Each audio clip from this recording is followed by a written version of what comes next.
Hello दोस्तों, नमस्कार। सामान्य ज्ञान की प्रश्नोत्तरी पार्ट नंबर 11 में आप सभी का भरपूर स्वागत है। हर पार्ट में आप जानते हैं कि 25 क्वेश्चन को हल किए जाते हैं और आपको कमेंट बॉक्स में बताना होता है कि आप कितने प्रश्नों को सही तरह से हल कर पाए हैं।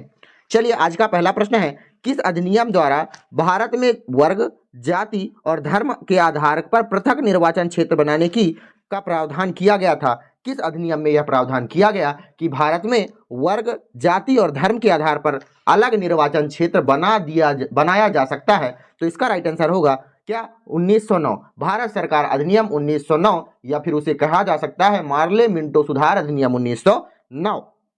अगला क्वेश्चन है, भारतीय संविधान में संघ और राज्यों के बीच में विभाजन की जो शक्ति है, विधि है, वह किस देश से ली गई है, किस देश की प्रेरणा पर आधारित है?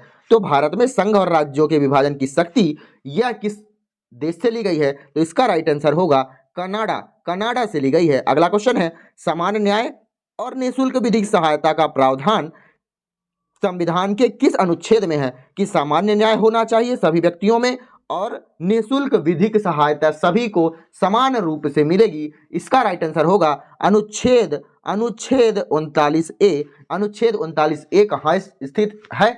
यह स्थित है राज्य के नीति निर्देशक तत्वों में। अगला क्वेश्चन है, भारतीय संविधान कितने भागों में विभाजित किया गया है? भारतीय संविधान को कितने भागों में विभाजित किया गया है? तो इसका राइट आंसर होना चाहिए 22 भागों में विभाजित किया गया है। 4 प्रश्नों में से आपको कितने क्वेश्चन पता थे, आपको अपने दिमाग में रखना है। अगला क्वेश्चन है, उद्देश्य प्रस्ताव किसके द्वारा लाया गया था? उद्देश्य प्रस्ताव जो था किसके द्वारा लाया गया था? इसका राइट आंसर होगा भारत के पहले प्रधानमंत्री, जिनका नाम क्या था? पंडित जवाहरलाल नेहरू, जवाहरलाल नेहरू, इनके द्वारा इस उद्देश्य प्रस्ताव को लाया गया था। अब आपको कमेंट बॉक्स में ये बताना है कि कब लाया गया था। ठीक है, अगला क्वेश्चन है, लोकसभा में विपक्षी दल के रूप में मान्यता प्राप्त करने के लिए दल द्वारा न्यूनतम कितने प्रतिशत सीट प्राप्त करना आवश्यक है? मान लेते हैं एमपी का चुनाव हो रहा है जिसमें बीजेपी की सरकार बनाई है, बीजेपी ने अपनी सरकार बनाई है, तो मान लेते हैं कि कांग्रेस को विपक्षी दल की मान्यता प्राप्त करनी है, तो कांग्रेस को कम से कम कितने प्रतिशत सीटें होना आवश्यक है? कांग्रेस के पास लगभग टोटल जो 230 है, 230 की कम से कम 10% सीट होना आवश्यक है, तब जाकर आपको विपक्षी दल की मान्यता प्राप्त कर पाएंगे। अगला क्वेश्चन है, मूल अधिकारों को सर्वप्रथम किस देश में संवैधानिकता मान्यता प्राप्त की गई थी? सबसे पहले मान्यता प्राप्त किसने दी थी? मान्यता किसने दी थी मूल अधिकारों को? इसका राइट आंसर होगा हमारे देश ने मूल अधिकार कहां से लिया है? संयुक्त राज्य अमेरिका से। वही इसका राइट आंसर भी हो जाएगा। अगला क्वेश्चन है, संपत्ति का अधिकार किस प्रकार का अधिकार है? तो संपत्ति का अधिकार पहले मूल अधिकार था, लेकिन अब वह वैधानिक अधिकार हो गया है। पहले यह अनुच्छेद 31 या 32 में रहता था। अब आपको बताना है कि यह अनुच्छेद 300A में है या बी में है या सी में है, यह आपको कमेंट बॉक्स में बताना है। लेकिन अब संपत्ति का अधिकार एक प्रकार का वैधानिक अधिकार है जो कि अनुच्छेद 300 में दिया गया है। सॉरी, अगला क्वेश्चन आपके सामने क्या है, देखिए, किसकी अनुमति से कोई भारतीय नागरिक विदेशी सरकार में कोई उपाधि या सम्मान प्राप्त कर सकता है? किसकी अनुमति लेनी आवश्यक है? विदेशी सरकार में या फिर कोई उपाधि लेना है या तो सम्मान प्राप्त करना है, किसकी अनुमति होनी आवश्यक है? तो भारत के राष्ट्रपति अगर अनुमति देता है भारत का, तो वह व्यक्ति कोई भी उपाधि ले सकता है विदेश में या फिर सम्मान प्राप्त कर सकता है। जैसे मान लेते हैं कि विराट कोहली जी को अगर कहीं विदेशी उपाधि अगर कोई मिल रही है, तो राष्ट्रपति से उनको क्या करना पड़ेगा? अनुमति लेनी आवश्यक है। अगला क्वेश्चन है, ब्रिटिश संसद के लिए चुने जाने वाले प्रथम भारतीय कौन थे जिन्हें ब्रिटिश संसद में चुना गया था? ब्रिटिश संसद में चुना गया था, उनका नाम है दादा भाई नौरोजी।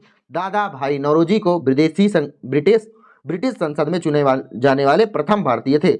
अगला क्वेश्चन क्या है, देखिए, सर्वप्रथम किस देश में लोक अदालत आयोजित की गई थी? लोक अदालत किस देश में आयोजित की गई थी?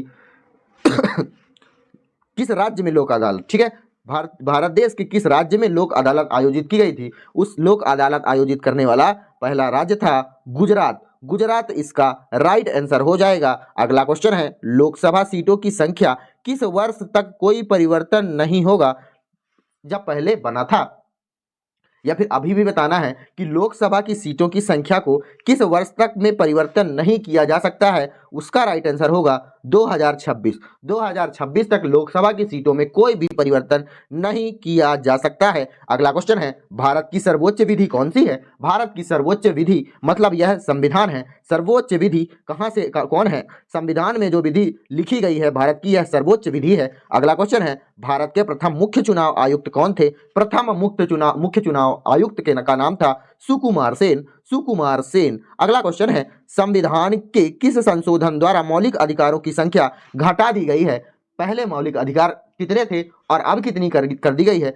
मैंने आपको बताया जो संपत्ति का अधिकार था उसे मौलिक अधिकार से हटाकर विधिक अधिकार बनाया गया। तो आपको बताना है कि कौन से संविधान संशोधन में यह हुआ। 44वें संविधान संशोधन जब हुआ वह तब मौलिक अधिकारों की संख्या को घटा दिया गया। अगला क्वेश्चन है, संविधान के किस भाग को भारत का मैग्ना कार्टा कहा जा सकता है? मैग्ना कार्टा मैंने आपको पहले भी बताया है कि भाग 3, जिसे अपन मौलिक अधिकार के नाम से भी जानते हैं। अगला क्वेश्चन है, अनुसूचित जाति और जनजाति क्षेत्रों के प्रशासन से संबंध में प्रावधान संविधान के किस अनुसूची में किया गया है? कि अनुसूचित जाति और जनजाति के क्षेत्रों का प्रशासन के संबंध में प्रावधान कब है? भारत के 3 बताइए 5वीं और 6वीं अनुसूची में यह दिया गया है। अगला क्वेश्चन है, लोकसभा के निर्वाचन क्षेत्रों का परिसीमन कौन करता है? लोकसभा के निर्वाचन क्षेत्रों का परिसीमन आयोग करता है। और आपको बताना है कि परिसीमन आयोग कब बनाया गया था। अगला क्वेश्चन है, 15 अगस्त 1947 और 26 जनवरी 1950 के मध्य भारत में राजनीतिक दर्जा क्या था?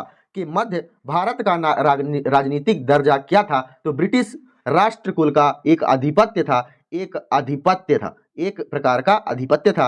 अगला क्वेश्चन आपके सामने क्या है? अगला क्वेश्चन है आपके सामने, चलिए देखते हैं। अगला क्वेश्चन है, राष्ट्रपति कितने समय अंतराल के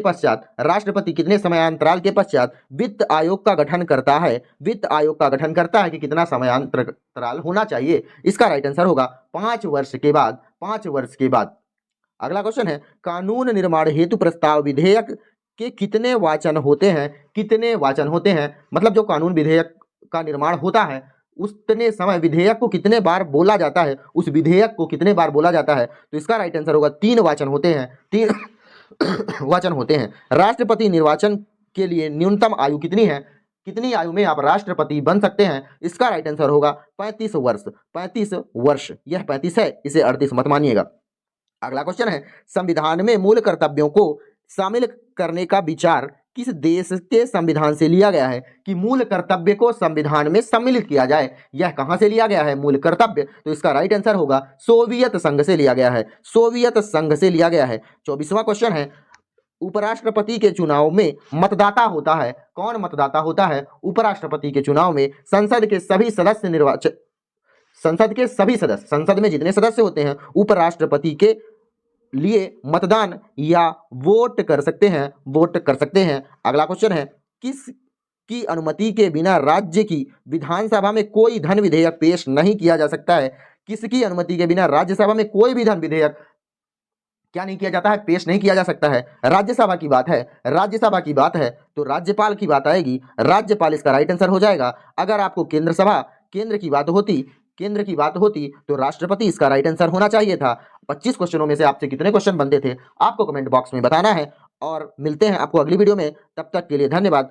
आप सुरक्षित रहिएगा। वीडियो को लाइक कीजिए, कमेंट कीजिए, अपने दोस्तों को शेयर करिए और चैनल को सब्सक्राइब कर सकते हैं। धन्यवाद।